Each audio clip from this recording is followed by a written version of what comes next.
The rest of the media is playing catch-up now on the scandals that are rocking this administration. Benghazi, they still don't have the story right, but at least they're on it again. The IRS, who would have seen that one coming? And the AP, what? They'd be monitoring people's phone calls? Here's what I noticed today. I sat in a production meeting and I said, has anybody knows there is no name for any network for this scandal yet? You know, it's all, you know, hey, it's this gate, it's that gate, it's Gate. There's no gates. No gate has ever been used for this administration, ever. That's the first time since Nixon. There's some other firsts since Nixon's too, but in this administration, but I digress. As I talked about it this morning, I went on the air and I said, could you just tweet a name idea, hashtag #scandal names, and it was trending when I was on the radio today. I think it was number 3 worldwide on Twitter, and we'd still love for you to tweet your names for this this scandal that is rocking America. But as we got on the air, I realized that nothing really worked without the gate, because that is kind of the explanation. The word gate means White House scandal now, and we all kind of know that. So we thought, okay, we're going to have to use gate. But what do all 3 of these things have in common? How could we tie all the 3 of these together? What do they have in common? They have arrogance, fundamental transformation, and intimidation. Those 3 things. And let me explain. Let's start at the beginning. Let's start with Benghazi. What were they doing in Benghazi? Easy. They've been doing it for a few years now. They're transforming the Middle East. The administration has decided that things would be a lot better if the Middle East was in a different kind of shape with different leaders. And so we have been providing military support to overthrow several governments, but one in Libya. I believe the term that Hillary Clinton used was, we came, we saw, he died, and then there was laughter. The administration supported the overthrow of Egypt and then Libya, and then they decided that's not enough. There has to be another one, because Saudi Arabia asked us to, the Muslim Brotherhood in Syria. And so what we were doing in Benghazi is running guns through Benghazi, Turkey, into Syria to the Syrian rebels. That's what we were doing. I know nobody wants to talk about this, but that's the fact. They have thrown their support behind the Muslim Brotherhood in Washington, and we did it in Egypt and throughout the Middle East.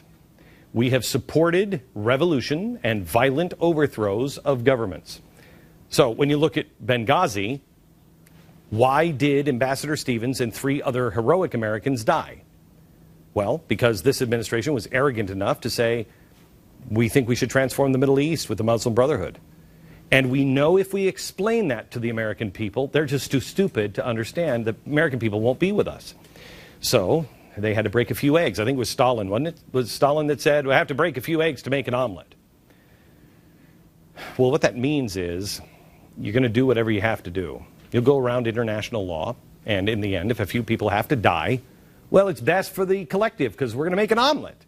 So if a few people have to die, if Ambassador Stevens' death happens, well, okay.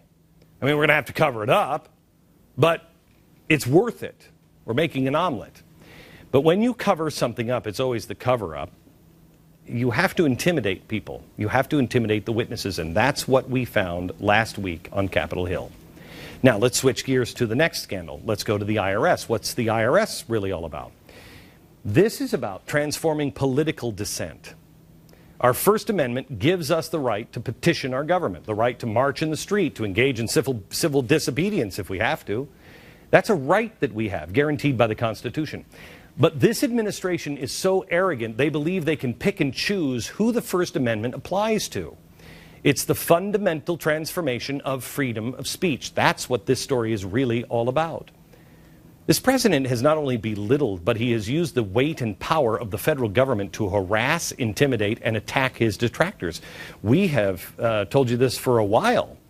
I mean, we had to move heaven and earth just to get permission to assemble in Washington, D.C. for Restoring Honor, and you wouldn't believe what the federal government, at the very last minute, I think they made us double our security, which we were broke. America is now learning about something that we told you about over a year ago on The Blaze, that conservative groups like the 9/12 Project and the Tea Party, what they have endured now for 2 years. They were asked for their donor rolls, printout of Facebook posts, what books they were reading in groups. One group, the American Patriots Against Government Excess, had to file a book report on the 5,000-year leap. That book has been in print for 30 years. Who is talking about the 30-year leap except our viewers and listeners? Even individuals like this prominent Catholic professor who claims the IRS audited her because she spoke out against Obama. They demanded, who's paying you? Really? When Benghazi happened, all the evidence was in, and it was clearly pointing to a planned terrorist attack. The president, what did he blame it on? This is important. Freedom of speech. Not the terrorist who committed the violence. No, it was a disgusting, awful video that was to blame. As if somehow the violent actions in Benghazi could even be partially justified due to someone expressing their right to free speech. It was the same thing when extremists shot and killed American troops in Afghanistan. Who did they blame? They blamed troops for burning the Koran as if it partially justified the murders. They're blaming America, and they're blaming our free speech. The president early on advised people not to listen to me, not to listen to Rush. He said instead, you should read the Huffington Post or Al Jazeera. That was a nudge. But what they've been doing lately is targeting conservatives, and that's a shove. Remember, in that line, it's nudge, shove, shoot. You speak out against this administration, and you are targeted by them. Now, that brings us to the AP, the last scandal.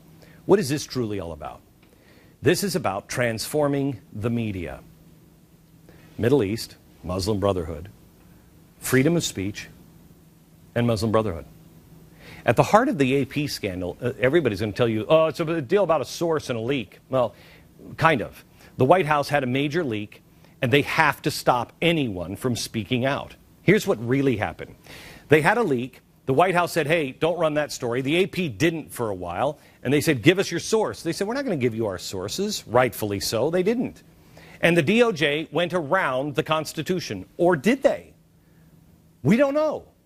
They may have broken laws. They may not have. We don't know because we can't ask. They don't have to tell us. They've so profoundly changed our government and the way what we know about our rights in the past 8 years, specifically in the past 5, that even the executive director of the AP isn't even sure anymore if they broke the law. Watch. Do you think something illegal was done? I have no way of knowing if something illegal was done because we really don't know anything except that they have seized secretly the phone records for 2 months of AP phones, 20 different phone lines. And it's amazing. They don't know. How bad is it here in America? It's so bad we don't even know if they're required to ask permission to tap a phone anymore. If anyone wants to know what rights you've lost in the last 4 years or 8 years, here's one. Tapping our phones. I mean, journalist phones now. Now, why did they do this? Why did they do the biggest overreach that anybody's seen? Well, they're not just trying to find a leak. They're sending a message. They're not sending a message just to those in Washington. They're sending a message to all reporters. If you worked for the AP and you were the one that had the source, how nervous are you? If you're going to do a story about the government, how nervous are you? Let's say you work for the AP and you're not even going to do a story, but you're having an affair. How comfortable are you knowing that the government may have tapes of you talking dirty to your girlfriend? And if you happen to be reading something and it has the story and byline AP, how comfortable are you that they are now going to give you the ideas that they have? Or are they somehow or another giving you the ideas that somebody in Washington said, listen, buddy, I know what you have and I know what you're going to do, and you're not going to do that. This is how out of control this is. And to give you an idea that this is not hyperbole, understand this. This president has prosecuted more whistleblowers than all of the other presidents in American history combined. If you dare speak out against this administration in any way, your reputation, your career, your financial situation, your life is in danger. You may go to prison for 30 years. Thomas Drake merely revealed that the NSA spent $1.2 billion on a contract for a data collection when it could have been done for $3 million. Remember when we used to complain about the $500 toilet seat? Ronald Reagan didn't put those guys in jail. He protected them. This guy Could have saved us billions. His home was raided at gunpoint, and he was forced out of his job. He's still not really working. They threatened the watchdogs, the whistleblowers. Shut up, sit down, or go to jail. Then, with the AP, they're also threatening the reporters. Want you to know we're here. We're everywhere. We hear everything. This cripples the power of the press. And believe me, very few have the courage to speak out. And very few networks are willing to be called conspiracy theorists because it is so pervasive and no one will speak out. All the reporters had the same sources and same information we had on Saudi Arabia, all of them. All the other networks spiked the story. We didn't. And we stood alone, and we were called conspiracy freaks. That's okay. All that matters is that in the end of the day, I've told you the truth as I understand it. So that's what this is really about. Transform the Middle East, transform the First Amendment, and transform the media. That's it. It's the fundamental transformation of the United States in its last phase, and it's done really with one word: intimidation. That's what this scandal is all about. A government that is tyrannical, that is using intimidation, fear, make people fundamentally afraid. So from here on out, this network has decided to call this scandal Intim-O-Gate, because that's what this is really all about. But since this is an opinion show, I've decided to change one letter. And besides, I've been told by SNL that I'm a horrible speller, so we're going to call it Intim-O-Gate.